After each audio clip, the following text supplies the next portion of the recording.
Here's na mga malalaking balitang Central Luzon ngayong araw. Sangguniang Panlalawigan, ipinatawag ang mga power distributors sa Pampanga. Mataas na singil sa kuryente, siniyasa. Service contracting program para sa mga driver and contract nitong June 30. Ng mga namamasada ipagtuloy ang programa habang may pandemya.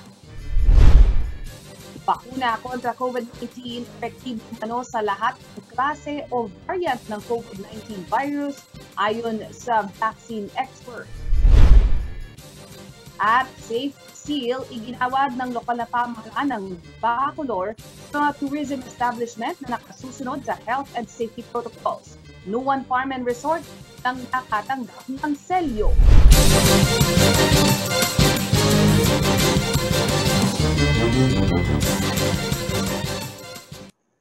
Humihingi ang Sangguniang Panlalawigan ng Pampanga ng kopya ng purchase receipt o dokumento ng presyo ng mga bililing elektrisidad ng lahat ng power distributors sa lalawigan.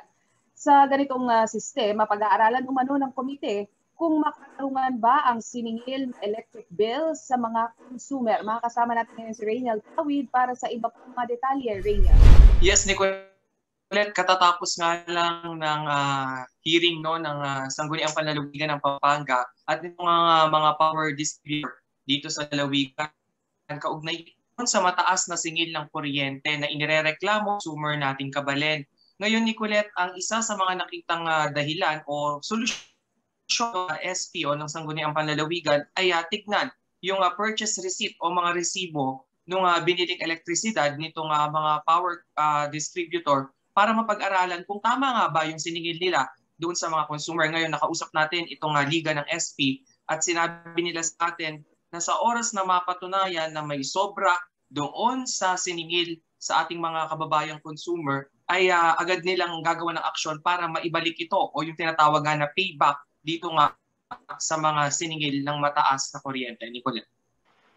Ano raw ba ang nagtulak sa SP para magsagawa ng itong o pagdinig tukol sa mataas na singil sa kuryente? Mayroon ba itong formal complaint? Nicolette, ang complaint ay ito nga sa samahan ng mga negosyante o itong Pampanga Chamber of Commerce and Industry Incorporated, maging ang mga complaint doon sa internet sa social media platform ni mismo ng page, social media page mismo ni Governor Dennis Delta Pineda. Doon nagsimula kung bakit nga pinatawag o nagkaroon ng hearing para nga dito sa taas singil. Bukod dyan, Nicolette, hindi lang yung taas singil pala yung pinag-usapan sa nasabing hearing, maging yung pagsasaayos nitong mga spaghetti wire or mga dangling wires at yung mga nakahambalang na poste sa kalsada ay susolusyonan na rin ng SP dito nga sa pagdinig na ito. Rainiel, ano naman ang naging depensa nitong mga power distributors ukol dito sa di umano'y mataas nga na singil ng kuryente? Nicolette, gaya nga ng una nilang sinabi sa CLTV News, ang mataas daw na singil sa kuryente ay dahil nga kahit pumasok na yung panahon ng tag-ulan, ay mainit pa rin yung panahon. So malaki pa rin yung kinukonsumo ng ating mga kababayan. So mataas pa rin yung demand, kaya mataas din yung kanilang naging singil. Nicolette. Rainiel, itong explanation mula sa mga power distributor ay katanggap-tanggap ba sa Sangguniang Panlalawigan ng Pampanga o ano ba ang stand nila ukol dito sa naging issue? Si board member Maylene Pineda Cayabyab, sinabi niya na hindi siya kumbinsido dito nga sa naging paliwanag nitong mga power distributor dahil masyado daw technical para maintindihan ng mga katulad nating consumer. Kaya naman, Nicolette, ang hiniling nila sa lahat ng mga power distributor ay maglabas ng abiso o anunsyo sa kanilang mga social media sites o kahit sa amang platform nila na maipuwanag ng maayos sa taong bayan kung paano nga tumaas yung singil ng kuryente at kung ang mga technical terms na kanilang ginagamit dahil nga hindi daw maintindihan ng taong bayan bakit biglang sumipa itong singil sa kuryente. Nicolette. Rainiel, ano naman ang next step nitong SP mula sa hearing na ito? Nicolette, ito nga humiling na sila nung purchase receipt o yung resibo nga nung pinagbilhan nitong mga power distributor ng kuryente.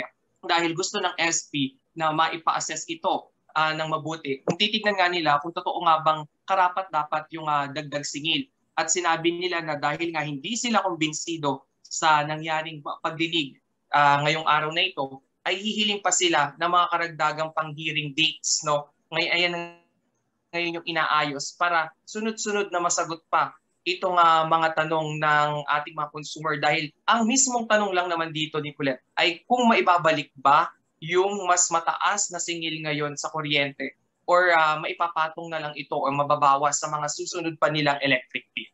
Nicolette. Ano naman, Raynel, ang naging commitment ng power distributor sa mga consumer? Nicolette, ang isa sa kanilang mga naging commitment ay i-explain nga daw nila ito in layman's term kung paano nila nakuha yung computation doon sa naging electric bill nila nitong nakalipas na buwan. Ito pa ang isa sa mga commitment na ibinigay nila, Nicolette, na sa darating daw na Agosto ay bababa na itong electric bill ng ating mga kababayan. So ayan din ngayon yung titignan ng Sangguniang Panglusod kung matutupad ba itong ipinangako nga ng mga electric company ito. Maraming salamat. Raynel Pawid, nagbabalita.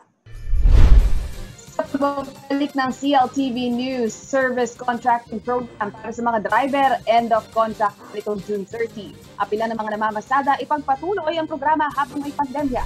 Bakuna kontra COVID-19 epektibo umano sa lahat ng klase o variant ng COVID-19 virus ayon sa vaccine expert. At safety seal iginagawad ng lokal na pamahalaan ng Bacolor sa mga tourism establishment na nakasusunod sa health and safety protocols. Nuan Farm and Resort unang nakatanggap ng selyo. Manatiling nakatutok para sa iba pang mga naunang balita.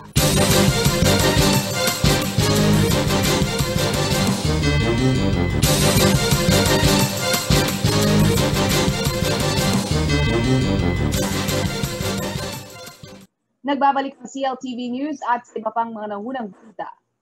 Hihinayang ang ilang tsuper ng jeep sa Pampanga sa bitin na service contracting program ng Land Transportation Franchising and Regulatory Board o LTFRB na nagtapos nitong June 30. Hiling nila sana ipagpatuloy pa ng gobyerno ang nasabing programa. Hirap pa umano ang mga nasa sektor ng transportasyon at malayo pang makabawi sa epekto ng pandemya. Ito ang ulat ni Paulo G. Santos. Kahit hindi pa naisagad ang pondong higit 5.5 billion pesos para i-fix ang income ng mga nasa transport group na sumailalim sa service contracting program ng DOTR-LTFRB, endo na nitong huling araw ng buwan ng Hunyo ang inaasahang solusyon sa matumal na biyahe ng mga tsuper ng public transport. Si Edward Ferrer na eksakto pa lamang umanong nakasusunod sa highly technical apps-based na per kilometer fixed income program ng LTFRB. Pinanghihinayangan ang pagod at sakripisyo sa pagsunod sa sangkatutak na prerequisite documents bago pa makapag-avail ng naturang programa. Pero ang hindi katanggap-tanggap, inabutan na umano sila ng endo. Ayun nga pong masakit eh. 3 buwan po kami nag-aasikaso. Ngayon pong natapos na namin, kahapon po marami na po nakakuha sa amin.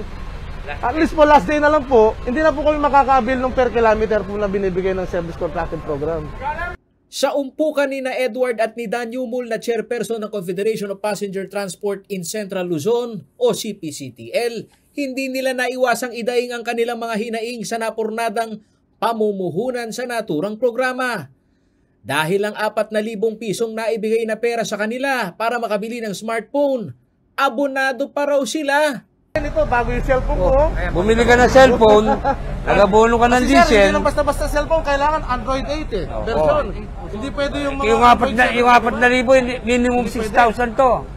Hiling ng transport group sa Central Luzon bago pa umano sana maibida ang mga magagandang programa na inilaan sa mga pobreng tsuper na apektado ng pandemya ay mapag-aralan ang sistema ng implementasyon nito. Dahil imbis na makatulong ang mga ito sa kanilang kabuhayan, nagiging pabigat pa ito at pahirapan. Na mabigyan kami pansin ng ating Pangulo, lalo na nalalapit na po yung kanyang zona, kaming nasa ligi ng ekonomiya, mabigyan kami ng pansin. Alam ko naman po, marami kayong ginawang batas na pabor sa amin. Ang lagi po nating problema yung pagpapag-implement. Sa panig ni Atty. Teresa Magtoto, ang Transport Development Chief ng LTFRB Region 3, lumagpas sa target na 7,618 na driver ng PUV ang nakapasok sa service contracting program sa Central Luzon. Kasama dito ang modernized jeep, traditional jeep at interprovincial route na bus sa Central Luzon. Ang programa umanong ito ay may dalawang aspeto, ang free ride na mismong ang operator ang direktang may transaksyon sa LTFRB at ang fixed per kilometer income ng mga chuper ng jeep. Wait lang, dalawa kasi yan. Merong free rides, merong yung regular service contracting. Yung free rides, ayun, hindi sila maniningil. Diba? Hindi sila maniningil sa pasahero, pero mag-ooperate sila with or without passengers, tatakbo sila. So, namomonitor yung operation nila through the systems manager. Then, at the same time, may manual monitoring silang piniprepare din para ma-submit sa amin. Sinabi ni Magtoto na sumusunod lamang sila kung ano ang ibinababang mga alituntunin ng Central Office at batid rin anya nila ang hirap ng mga tsuper na nagsusumikap na makasunod sa mga technical requirements. What went wrong, hindi rin talaga lahat nakakapag-login. Pero despite that, naka-receive naman, makaka-receive naman sila nung 4,000 na initial incentive at the same time yung yung additional incentive na 25 or 20K. Sa estado ng payout, tinapos na umano ng LTFRB Region 3 kahapon June 30 ang mga voucher ng nasa 7,000 benepisyaryo ng service contracting program na direkta sa Land Bank ang payout. Depende sa petsa ng kanilang approval o naging pagsisimula sa naturang programa. Sa kabuuang halaga, kasama na ang Central Luzon, nasa 1.5 bilyong piso ang total funds na on process para sa payout sa 42,571 drivers sa buong bansa na benepisyaryo ng naturang programa. Sa termination ng service contracting program sa ilalim ng Bayanihan Act 2, may apila ang LTFRB sa DBM o Department of Budget and Management na maituloy sana ito hanggang katapusan ng taon. Paulo G. Santos, CLTV News. Patuloy ang panawagan ng pamahalaan sa publiko na huwag matakot na magpabakuna. Dahil ito lamang ang pinakamabisang proteksyon sa nakamamatay na sakit. Sinegundahan naman ito ng isang vaccine expert na nagsabing ang kasalukuyang bakuna ay epektibo sa lahat ng klase o variant ng COVID-19 virus. Nartong report. Matapos makapagtala ng iba't ibang variants ng COVID-19 sa Pilipinas, muling nagpaalala ang vaccine expert na si Dr. Ronjin Solante na epektibo ang mga bakuna sa Pilipinas upang labanan ang nakamamatay na coronavirus disease. Meron pa rin efficacy yan, meron pa rin bisa ang mga bakuna. Ang importante na magpapakuna tayo at hindi dahil sa variant natatakot tayo magpapabakuna. Dahil pag hindi tayo magpapabakuna, mas lalong tumataas ang variant at mas lalong hawaan, kaya mas less ang protection. Ang ilan sa ating mga karehiyon, hinihikayat na rin ang mga natatakot pa rin tumanggap ng bakuna na gawin ito hindi lamang para sa sarili kung hindi para na rin sa kaligtasan ng buong komunidad. Kawawa naman pagka nagkasakit ka, maawa sila. Para maging ligtas lang, para matapos na yung ating problema. Dito sa gitnang Luzon, 77 ang kaso ng Alpha variant na unang nadiskubre sa United Kingdom. Ang mga individual na nagtataglay ng Alpha variant ay maaaring makahawa ng 4 pang katao. Ito ang sanhi ng COVID tsunami sa UK. 56 Beta variants din ang naitala sa rehiyon. Ito'y unang na-detect sa bansang South Africa. At isang kaso ng Theta o P3 variant naman ang naitala sa Nueva Ecija. Sa kasalukuyan, wala pa ring naitatalang Delta variant sa gitnang Luzon. Ito'y 60% more transmissible kumpara sa Alpha variant. Ang isang taong may Delta variant posibleng makahawa ng 8 iba pa. Sa inilabas na vaccination report ng Department of Health Central Luzon noong June 20, 136,082 na ang naturukan ng unang dose ng COVID-19 vaccine. Habang 92,557 ang nakatanggap na ng kanilang second shot ng bakuna. Rainiel Pawid, CLTV News. Sa pagbabalik ng CLTV News Safety Seal, iginagawad ng lokal na pamahalaan ng Bacolor sa mga tourism establishment na nakasusunod sa health and safety protocols. Nuwan Farm and Resort unang nakatanggap ng selyo. Magbabalik ang CLTV News.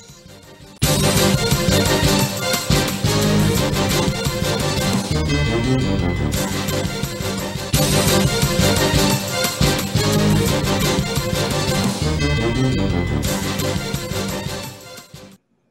ang CLTV News at sa iba pang mga nangunang balita. Intact o hindi pa nagkagastang mahigit 200 milyong pisong pundong itaan ng City Government ng Angeles para sa pagbili ng bakuna COVID-19. Nakadepende umano ang vaccination program ng syudad sa bakuna na ibinibigay ng Department of Health sa mandato ng nasyonal na pamahalaan. Para sa karagdagang detalye, kasama natin ngayon si Paulo G. Santos. Go ahead, Paulo. Nicolette, kakayanin umano sa loob ng 5 buwan na makamit ang herd immunity ng populasyon ng Angeles City para lubusang makawala dito sa bagsik ng pandemya. Ito ang binida ni Angeles City Mayor Carmelo Pogi Lasatin sa kanyang ulat sa bayan nitong huling araw ng buwan ng Hunyo. With the current capacity of 6,000 packs a day, it will just take us a maximum of 5 months to attain herd immunity. I am proud to announce that the Department of Health has given Angeles City a green status, meaning our inoculation system is very efficient. Sa kumpirmasyon ng news team kung gaano ito kaposible, Nicolette, dito sa binabanggit na target na herd immunity, sagot ni Mayor Lasatin, yon ay dahil sa laki daw nitong pondo na ipinantapat nila sa target na populasyon na mabakunahan. Ngunit nang atin ngang tanungin kung sila ba'y nakabili na ng bakuna doon sa halagang 203 million pesos, sagot ni Mayor. Kung pong mabibili po natin ang ating mga bakuna na worth 203 million, ma-achieve po natin yan by November. Ngayon, pag hindi naman po tayo makabili, kung pong bibigyan po tayo ng bakuna ng DOH, no? Para mabakunahan natin mga kababayan natin, aabot pa rin po tayo kasi alam naman po ng DOH kung ano po ang kapasidad ng siyudad ng Angeles. Sa salita ng alkalde, siguradong sigurado sila na kahit hindi makabili ng bakuna ay makakasabay pa rin ang Angeles City dito sa mga lungsod at probinsya na pasok dun sa NCR Plus 8 na prioridad na magkaroon ng malaking deployment ng bakuna. Base sa presentasyon ni Mayor Pogi, nasa 43,921 na ang sumailalim doon sa first dose ng bakuna. At ang fully vaccinated na kabalin ay nasa higit 6,000. Upang mapataas naman umano, Nicolette, ang moral ng mga frontliner, ang agenda ng LGU ay ang pagpapabuti ng healthcare system na isa na rito, Nicolette, ay ang pagbibigay ng mas mataas na sweldo ng mga nurse na nakatalaga sa mga vaccination site. Next year, itataas pa po natin sila ng hanggang 3,000 pa. From salary grade 15, gagawin po natin silang salary grade 16. Ayon kay Mayor Lasatin, ang mga initial na pondo na inilaan para sa COVID-19 response ng syudad ay hindi nakatiwangwang. Bagkus ang mga cold storage, Nicolette, na pinaglaanan nilang ng pondo ay bilang pagtalima na rin dito sa isa sa requirement ng national government na upang bigyan ng bakuna ay dapat tiyakin ng LGU yung safety keeping, gayon na rin itong paghahanda dito pa sa mas malaking bakuna na i-deploy at yung bilis ng pag-roll out ng mga na-administer na bakuna sa kada munisipalidad at syudad dito sa ating probinsya. Nicolette. Salamat, Paulo G. Santos. Nagulat. Sa muling pagsigla ng turismo sa bayan ng Bacolor, Pampanga, higit na pinaiigting ang pagtutupad ng health and safety protocols. Para masiguro ang pagsunod ng farm and resort owner, nagawad ng lokal na pamahalaan ng safety seals sa mga tourism establishment na nagpapatunay na compliant ang mga ito sa mga patakaran. Nakatanggap ng safety seal ang Nuwan Farm and Resort. Detalye mula kay Rainiel Pawid. Natanggap na ng Nuwan Farm and Resort ang kanilang safety seal mula sa Department of the Interior and Local Government at Local IATF ng Bacolor. Patunay ang selyo ng mahigpit na pagpapatupad ng health at safety protocol sa naturang resort. Ito rin ang kauna-unahang leisure establishment sa bayan na nakakuha ng safety seal. Si Nuwan Farm at na nag-comply po sa mga requirements. So yan po in-inspection ng ating DILG officer at yung ating DPLO and the rest of the group. So we found out na siya po qualified na mabigyan na ng safety seal dito sa ating bayan. Dahil nga pandemic, kinakailangan ng advance booking upang ma-enjoy ang One with Nature relaxation sa Nuwan. Nangangailangan din ng negative RT-PCR test result ang mga turistang mula sa labas ng Pampanga. Sa entrance pa lang ng resort, bubungad na ang thermal face scanner at misting machine. Alfresco dine-in din ang setup sa kanilang cafe upang mapanatili ang magandang airflow o daloy ng hangin. Sa mga nais mag-overnight stay, garantisadong fully sanitize ang kanilang 6 na villas na may kanya-kanyang exclusive pool. Meron kami yung machine, yung fogging machine para ma-assure namin na nasasanitize yung mga guests din namin. Nakasisigurado po kayo na ang mga villa po natin nasasanitize ng mabuti at yung mga protocols ng government natin, sinusunod po lahat ng Nuwan Farm and Resort. Naging malaking dagok umano ang COVID-19 pandemic sa dagsa ng mga turistang bumibisita sa Nuwan. Pero malaking epekto yung nangyaring pandemic na to. Unang-una, siyempre income. Nawalan ng mga customer. Walang magbubuk dahil sa pandemic na kumalat na COVID-19. Subalit kahit hirap, hindi umano nila binitiwan ang higit 20 empleyado noong halos wala nang kinikita ang resort. Iniisip din namin yung kapakanan nila. Siyempre sila kumakain din.